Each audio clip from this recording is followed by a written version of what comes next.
showing that we can be nor else but one. Hallelujah, hallelujah, hallelujah. This is the voice of the tower. And then some for me no was I shamubium. Nane asama yebesu so hui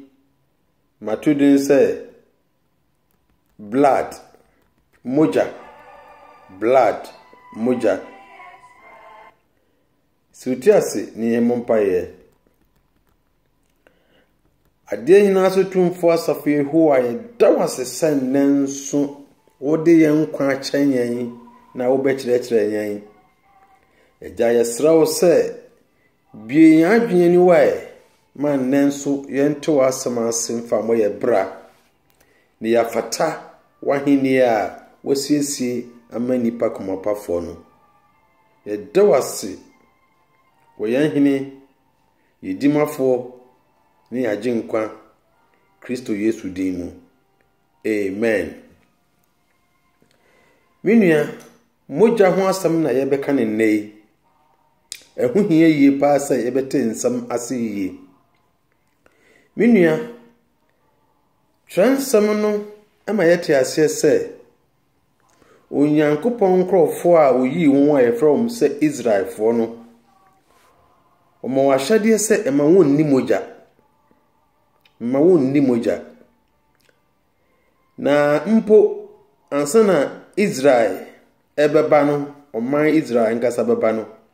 ode saa mra wei ema Noah wa hyase no ankasa eye bra Onyankopon se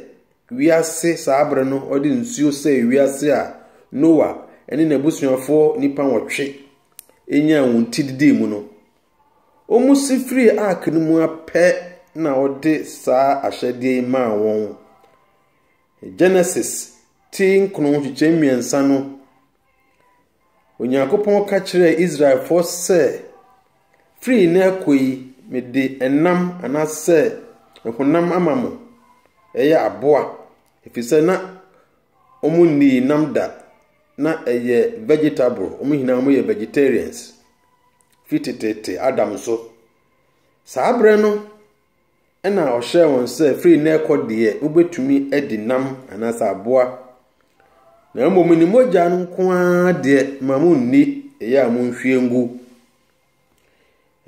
chichemi nan no ode ka ho kire om se moja ne de aforebo na obetumi de abo mamunni moja fine ebe ni tawtaw sade ebe ya enkwaye tintin bebre afi enu achi no enam se Noah ne man de ye adwuma saa mra ne ye adwuma nti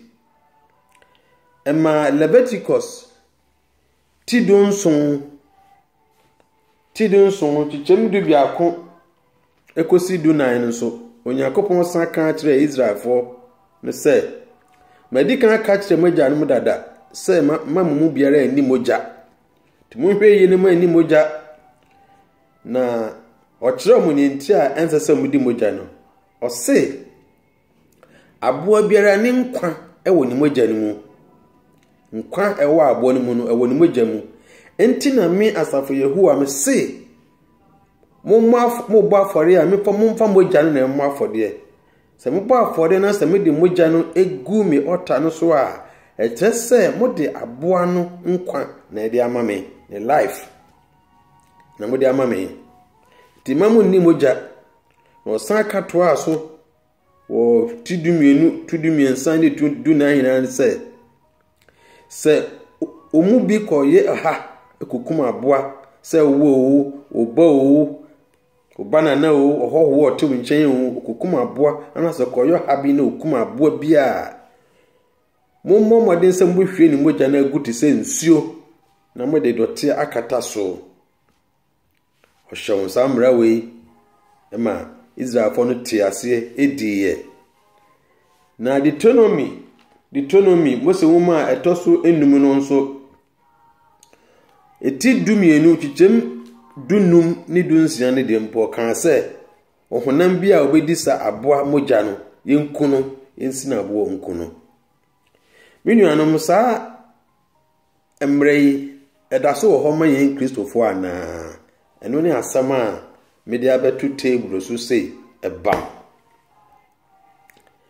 na yebe ni tew se de yebe ya yebetumi anyante ase yi na ankoye tenten so bebre na wan adaje nso na watie ade biara na se mre biara e wo trense mu e wo Old Testament mu a yeba New Covenant na se New Testament no mu esuafo no san si sudua esi sudua no na kire se eye mre bia esese Kristofo ekoso ekitamu den se uko Act of the Apostles anasa asomafo nyuma no mu a etidunum chichema duonu ene aduonu nkono no asem bi siye na osomafo Paulo ene ninua osempakani Barnabas akwa Antioch akoka Onyankopon asem na omu asankani mu no Jewfo obinum abaye Kristofo na enam se na omu ye Jewfo na omu mindset bi se yen se si twa yen twetia nti ekoba se sankofo ya omu ye amamamufo a omu abeka ye hoyi se yen twa won twetia a omu ntum nsum Nyankopon because twetia ya ade a eje Abraham na o shaase se Nyankopon mmara no ye diso ye asami beto Barnabas ne Paulo anim no ebeye asam kase efise Paulo ene Barnabas nimiyie ese mpen bi abesen kɔ no Apostle Peter na awo Joppa ewo Simeon fie ema Onyankopon da bibia di kire no se free samre kɔ de aduane bia yitumi di aduane ehonti bia ni ho bibia ni ho ye fene se aduane bia ehonti o kai se Israel fo no na ye wo nnuane bia omunni enam bia omunni Onyankopon kire Peter se aduane bi wo ho a ehonti no ebi ni ho biem se aduane bia ni ho a ehonti Kristo wu ye chi no wate bibia ho na kire se amamamufo no mene wo no ye ni gina ho masa nduane ehonti no sabre ye ho ate nti Onyankopon ama ho kwan se yenso ye benye Onyankopon asam no bi ne yenso ya be no sonfo na Kristofo fititinu na ni hosa nti Paul ne Barnabas ni misa asam we efise Peter Cornelius fie a na yentwa ne twetia na Peter eguso kasa no twensam kire se nkronkron ebegu Cornelius ne nabusuafo nyina so te se de ba omoso wo Jerusalem no ne so Onyankopon a obo yen no a ono no de hohom kronkron no ma yen no e de hohom kronkron akogu Cornelius a ontwa na ade ya so a ade njina yen ebenya sa atumi no nanso yen de asomafo temumi yen kɔ Jerusalem nko humpanimfo Transam trese Paulo ene Barnabas on ba Jerusalem on be hu apostles no mpanimfo no trase na mo conference mu no tre kata mo tre de ma Barnabas ene Paulo sansu krade Yuda ene Silas kan mo ho se o mo pankoma Antiochfo ni amamamufo no hina o mo abeje Kristo ne se enu na wo asmafo nyuma tidunum chichimedi onu ne dodonu nkrono enema nan na mo se ehu hie ye pa se Kristofo no ommomodin se omotwe omho afire ho nema nan ne de wo he de di kan o se aduane a yaye ama abosomfo aduane ukrom se ya afahye na se de aduane bi na eye saada potin no aduane bi potin ye de ya sa aduane no wudi bia o di abosomfo aduane o se abosom aduane Kristofo mamu ni atosumi enu o se aboa wawu no mojam strangle meat aboa ye kunu a ebia ye mia no kon anasa fide bi na che no ana wa na odi bibi bro no odi dua bi bo no na owuye na ni mogya nda so no mu na wanhwe ni mogya na ngu se de na Onyankopon ka kire Israelfo no sa abre no wo Leviticus ne Deuteronomy no a o se ma omu ni sa abre no so na wiasefo no amamamufo no enempo ewo ho na omude mogya na omudi mogya ene sen wutumi kum aboa ehwie ni mogya edigu ade bi mu de kosi baabi na mogya na da na akoye te semrebo omudi nde ya mpo nipa bi ni midi mogya enti de toso miensa no se momu ndi mogya sa mogya no abo mogya na ede asi ho mana da no momu ni de toso nnan no o se omunchom ho firi adwamaamo ho adwamaamo de ehu hia se makyerɛkyerɛ minua kristoni woni adwamaamo de meka ka ho an se pornography nso ye adwamaamo o hwɛ obi asene mu obi baabi na wo hwɛ na wo se wo de wo ye dua nti enya wo so nkantanso eno so ye adwamaamo saa ne man nan na o hye mu kina na de ye fa fi mi se ye ka mogya asaminti okan aboa owu anase ye kunu ni hwi ni mogya nwe no o se me ye ndi se saa na ete de a menua na mogya ya de ese ebe ni yi aboa mogya kristoni wudi bi agyae